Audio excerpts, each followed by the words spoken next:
I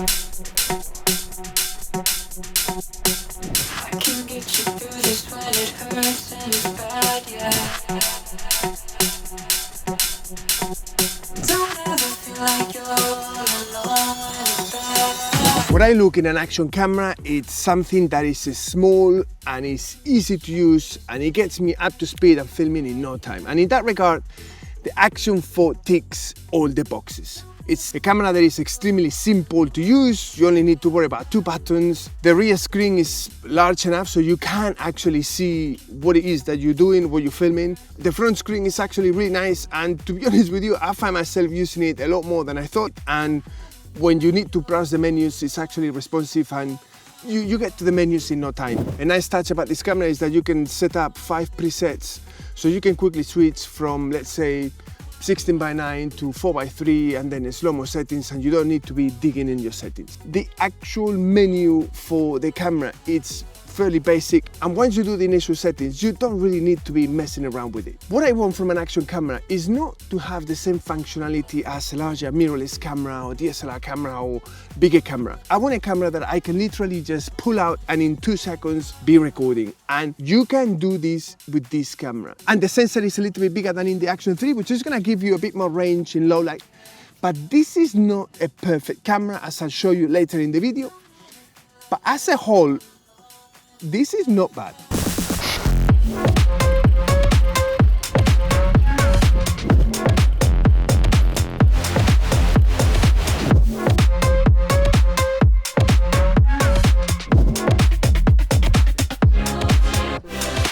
And what about stabilization? Well, as you can clearly see, if you do any type of vlogging, this is fantastic. And the same applies if you do any riding of a bicycle or motorbikes or running or any type of sports. This is the perfect type of camera, and the stabilization is really good.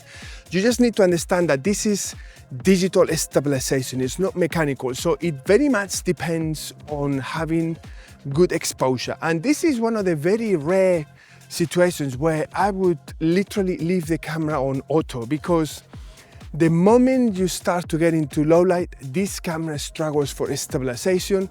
Even when you put ND filters, you are going to start to notice that the background starts to jitter and the stabilization is not great, for the simple fact that it's digital, it's not mechanical. So that's something that you need to bear in mind. But if you have a well-exposed day, a bright sunny day like today, the stabilization is fantastic.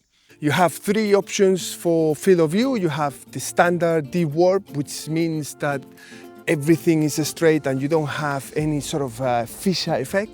You got a wide and an ultra wide that obviously they are distorting the image in order to capture much of the field of view, which is great in certain situations. For instance, if you need to film yourself while you are on a bicycle and you have the camera mounted on the handlebars, you might want to have the ultra wide rather than the standard wide. But for most situations, even when I'm riding my bicycle and the camera is looking forward, I use the D-warp and the standard rock steady stabilization. I don't use the rock steady plus, which is like the extra stabilization that this camera offers. But I find it that it zooms in a little bit too much, and it kind of loses that sense of speed when you're riding your bicycle or you're doing any type of sports. You also have 2 more balancing modes, the horizon balance and the horizon steady. Those modes would probably be okay for someone that may be doing some trekking or climbing up a mountain, or maybe doing some water sports and you got some crazy movement and you want to make sure that the horizon is correctly in line on camera. Personally, I'm riding a bicycle, I'm going off-road, and I will use a normal rock steady, and it works really, really well. The only downside of this is that the camera will split the files every 20 minutes, but in the grand scheme of things, that's really and truly nothing. So what are the things that I like about this little camera? Before we go on to the things that I don't particularly like, okay? And the first thing is this cage. I have mixed feelings about this cage. I do like the fact that it gives you an additional magnet on the side of the camera, that theoretically you can use it for filming vertical, even though I recommend that you shoot everything at 4:3.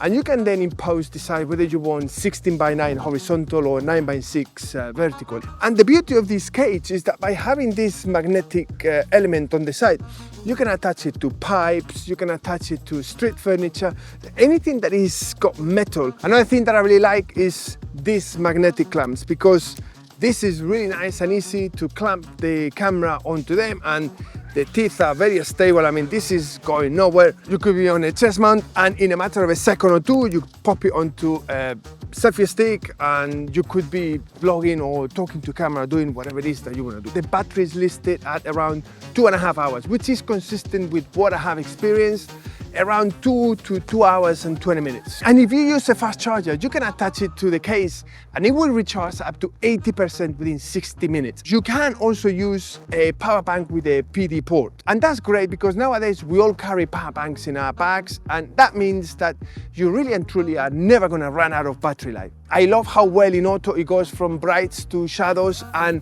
it auto exposes, and it's just pleasant to the eye, whereas normally it could be quite jarring. And the fact that you can record in here a 10-bit signal on a D-Log color space, it's incredible because it gives you so much flexibility in post when it comes to grading and making the footage look absolutely amazing. That is a fantastic feature. As well as, for instance, being able to record 4K at 120 frames per second. You can get some really smooth footage at 4K, or you can drop down in resolution and get 240 frames per second at 1080p, which it also looks amazing. Another thing that is fantastic is that you can go 80 meters underwater and the footage looks fantastic, really nice and sharp. And the fact that you've got a built-in white balance sensor built inside the O in the actual logo, it means that it transitions really well. And these are the environments where you're gonna see this white balance sensor doing its magic, because the camera is gonna be able to give you the right colors and white balance when you are outside the water and when you go in the water. I can't imagine most people going anywhere near 80 meters. That it doesn't sound a lot, but when you are underwater, 80 meters is a fair distance. So this is gonna be more than enough for most people. And if you need to go deeper than 80 meters, you need a proper dedicated underwater housing for this type of camera. And finally, a feature that I wasn't expecting to see in a camera this size is the ability to adjust the sharpness and the noise. That makes this camera a fantastic action camera, in my opinion.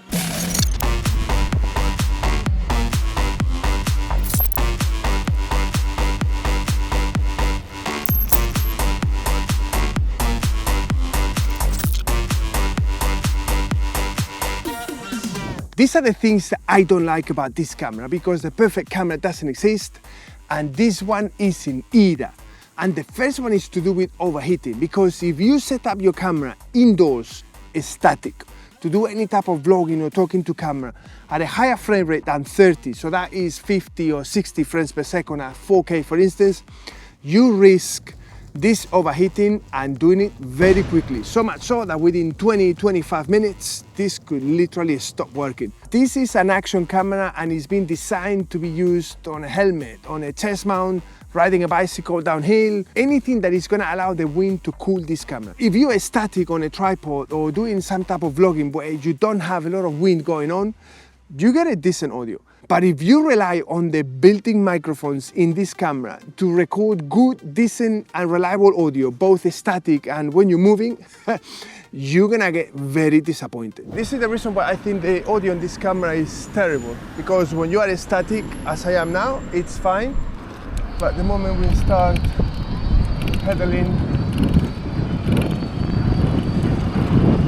this is pretty much unusable. I would not want to be using this kind of audio.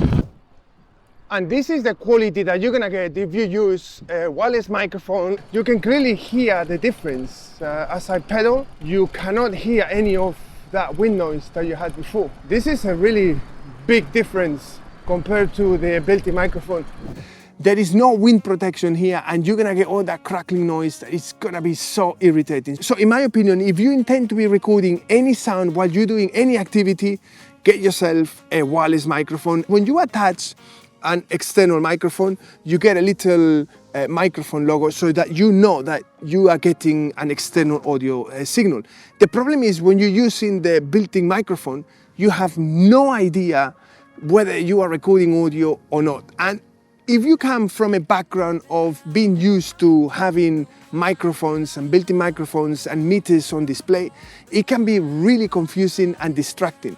And the same goes for having some sort of histogram, especially if you're looking at the front screen, which is good for framing really, but you can't really tell if the image is correctly exposed or not. I would love to have a histogram so that at a glance I can see whether I'm exposing correctly or not, and I can then toggle on and off as I wish. And one thing that I am completely puzzled by, this being an action camera, is the fact that you don't have the ability to flip the screen. The best way to mount the camera when you're using a chest mount is upside down, so that you avoid accidentally only recording the handlebars.